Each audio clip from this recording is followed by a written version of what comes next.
individual and bring them into custody. Within moments, members of law enforcement in the area were also able to assist and bring that individual into custody. At this time, as the director mentioned, the National Guard members are being treated at a local hospital. DC Fire and EMS responded to the scene to provide first aid for those individuals and transport them to a local hospital.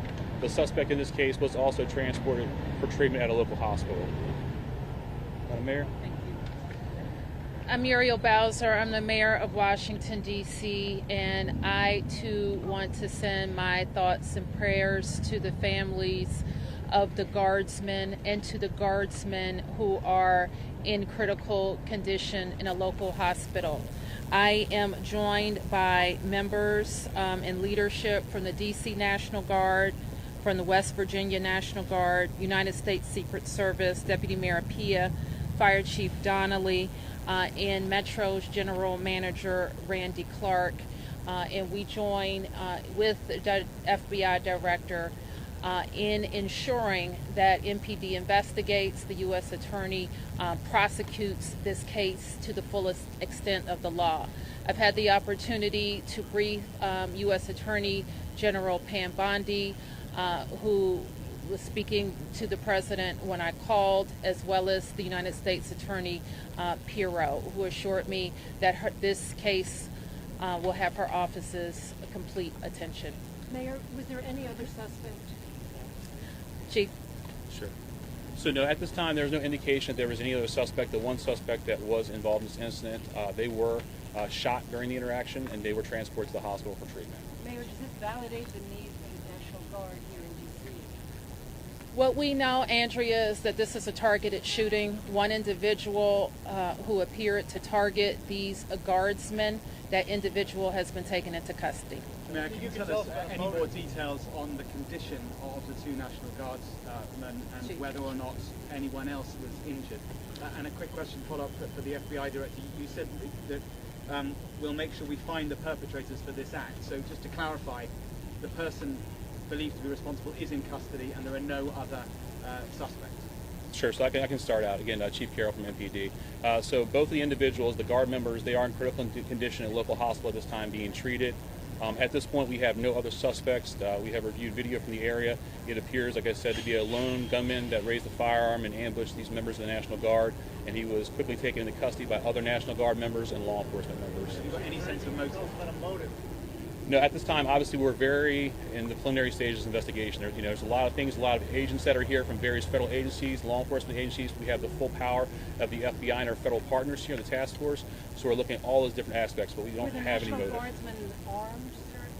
The National Guardsmen that were shot, I'm told they were armed. Did they get off shots? At this time, that's part of the preliminary investigation. Do we know who shot the suspect?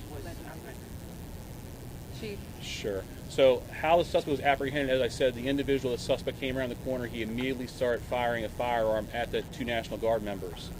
So at that time, there were other National Guard members that were in the area. They heard the gunfire. They actually were able to intervene and to kind of hold down. The suspect after he had been shot on the ground until law enforcement got there within moments. He was shot by a National Guardsman. At this point, we're still investigating exactly who shot the individual. It's not clear at this time. Were there DC policemen in the area? We don't know what kind of weapon. There was DC police. It happened right in front of the Metro, although there is no indication that the perpetrator was on the Metro. So there's Metro Transit Police in the area, and obviously being on 17th Street by the White House, Uniformed Division of Secret Service were in the immediate area as well. What kind of weapon the alleged perpetrator used? We do not know at this time. It's still under investigation.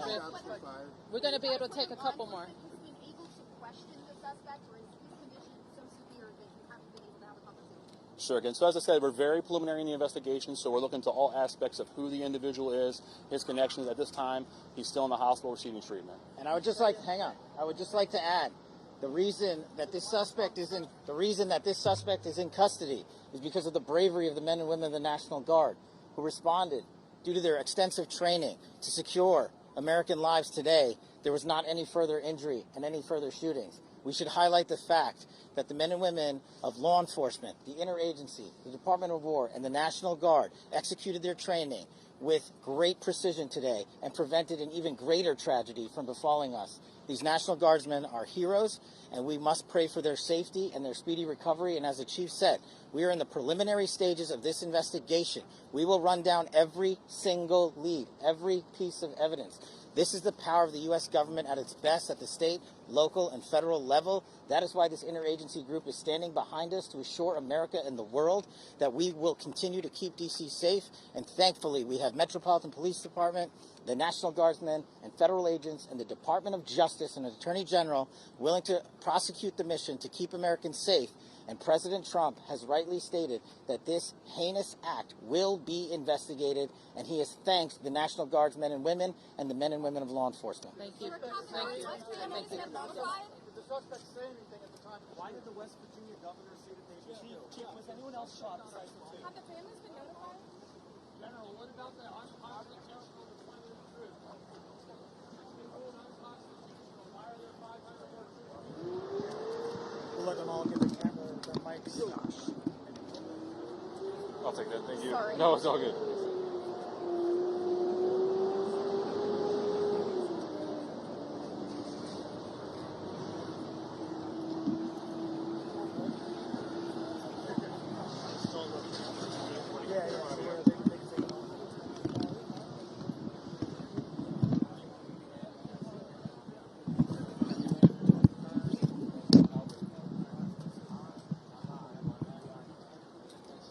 That box, that gray box that you had. And the corridor.